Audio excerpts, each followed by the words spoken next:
are you investigating Donald Trump for commuting the prison sentence of his longtime friend and political advisor, Roger Stone? No.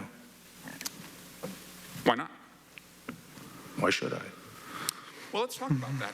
Mr. Stone was convicted by a jury on 7 counts of lying in the Russia investigation. He bragged that he lied to save Trump's butt. But why would he lie? Your prosecutors, Mr. Barr, told a jury that Stone lied because the truth looked bad for Donald Trump.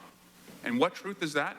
Well, Donald Trump denied in written answers to the Russia investigators that he talked to Roger Stone during the time Roger Stone was in contact with agents of a Russian influence operation. There's evidence that Trump and Stone indeed did talk during that time. You would agree that it's a federal crime to lie under oath, is that right? Yes. It's a crime for you, it's a crime for me, and it's certainly a crime for the President of the United States, is that right? Yes. So if Donald Trump lied to the Mueller investigators, which you agree would be a crime, then Roger Stone was in a position to expose Donald Trump's lies. Are you familiar with the December 3rd, 2018 tweet where Donald Trump said Roger Stone had shown guts by not testifying against him? No, I'm not familiar with that. You don't read the president's tweets? No. Congressman Eric Swalwell pressing Barr on his role in the Roger Stone case and Barr's lack of curiosity on the president's behavior, even though I should say Mr. Barr has criticized Trump for his tweeting for the last couple of years, saying it makes his job extremely difficult. For more on the questions posed to the Attorney General today and his answers or lack thereof, we turn now to former federal prosecutor and good friend to the show, Roland Riopelle. And Roland, before we get into what he said or didn't say, these things always drive me nuts. It's like there's a game going on, but there's no quarterback. You got 20 different people with 20 different agendas. Wouldn't it be better served for both the public, let alone those asking the questions, if there was kind of a designated attorney here instead of, like I said, trying to herd cats here with everybody fighting for their 5 minutes? The answer, Richard, is yes. But Congress is never going to do that. Remember, all these people are running for re-election, so no one is going to pass up their opportunity to grandstand a little and hope to get a good soundbite for the next TV ad they run for their campaign. I agree. The whole thing is very tiresome. I will admit I couldn't watch it all because it was just so dull watching everybody throw food at each other. It was a really didn't do American democracy any good at all today, frankly. So, Roland, there was a lot of legitimate stuff to get into because, as mentioned before, as people know the program, yourself and a whole bunch of former federal prosecutors from all different administrations, Republican and Democrat, have all said that Barr long ago crossed the line.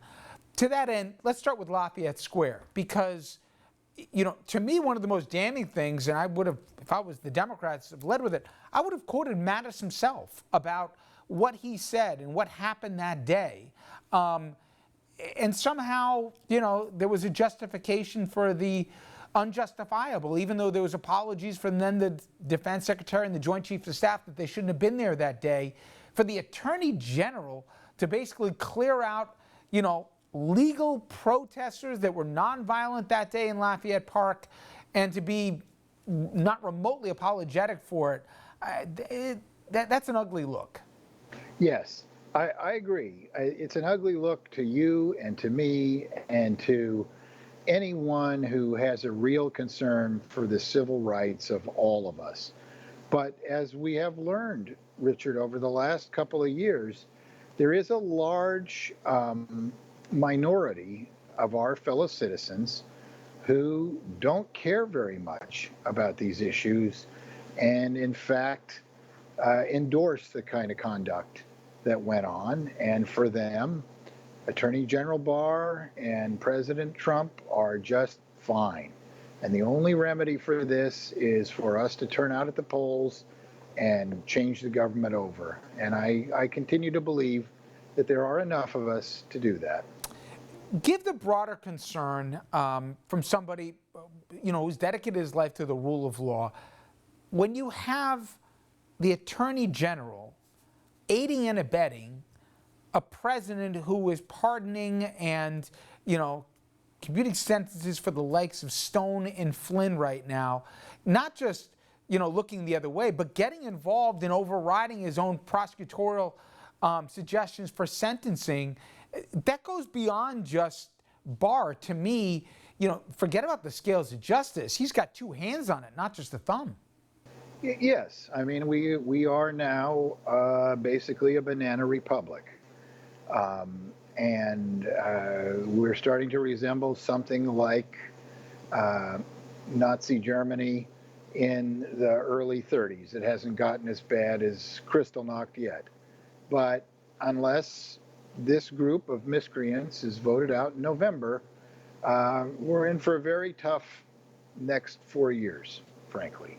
There was a conflation, I thought, between people that were legally protesting and then, the anarchists, that are, throwing Molotov bottles or whatever else. And I'm not going to be into the group here that in any way condones some of the ugliness that I've seen played out by certain actors in the Portlands or Seattles of the world.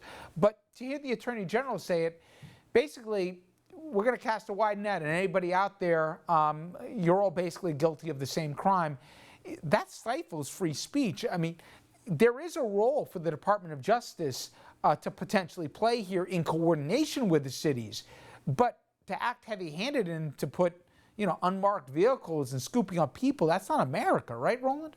No, it is not. It really isn't. And the local politicians, the mayor of Portland, the mayor of Seattle, have not invited the federal government in to help them keep the peace in their cities.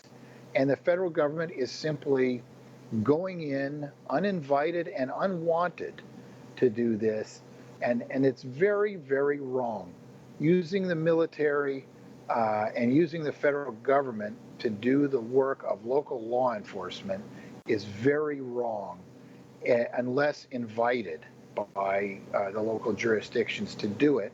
And I think there is some truth to the thought that this is just Donald Trump attempting to create an environment that he can point to and say, I am the law and order president.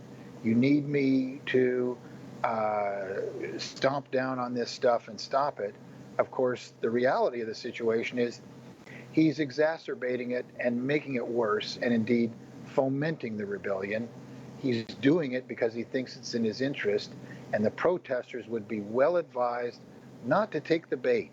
Roland, I've tried for the life of me to figure out, there are certain actors that are D-listers in this administration where this is the best gig they're going to get, and they will aid and abet the worst impulses of the president. But William Barr has a resume. He was an attorney general before.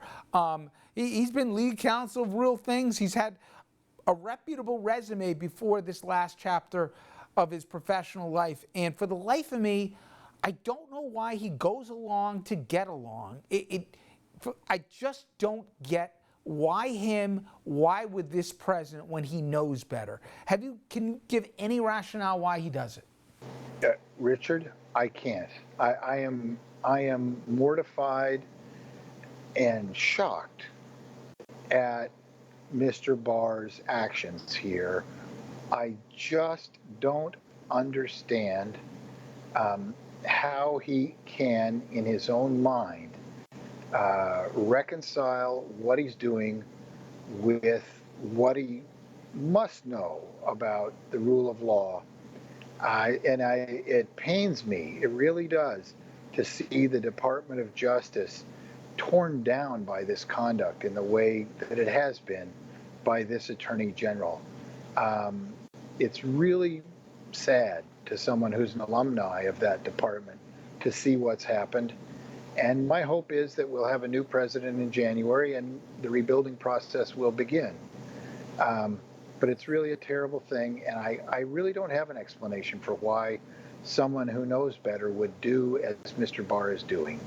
Well, Roland, it is always good talking to you. By the way, sharp-looking background. I'm going to send that out to a Room Raiders, and I'm sure you're going to get 2 very big thumbs up, or however the grading works. But my friend, I appreciate a few minutes. Thank you as always. Yeah, anytime, Richard. Good to be with you, and it's good to see you. I'm glad you're well. And up next, everyone, the memorials for the late Congressman John Lewis continue. He was fighting for civil rights till the end, and he caught the attention and the respect of the Kennedys along the way. Robert Kennedy's daughter calls Lewis her personal hero. We'll talk with Kerry Kennedy about Lewis. That's next.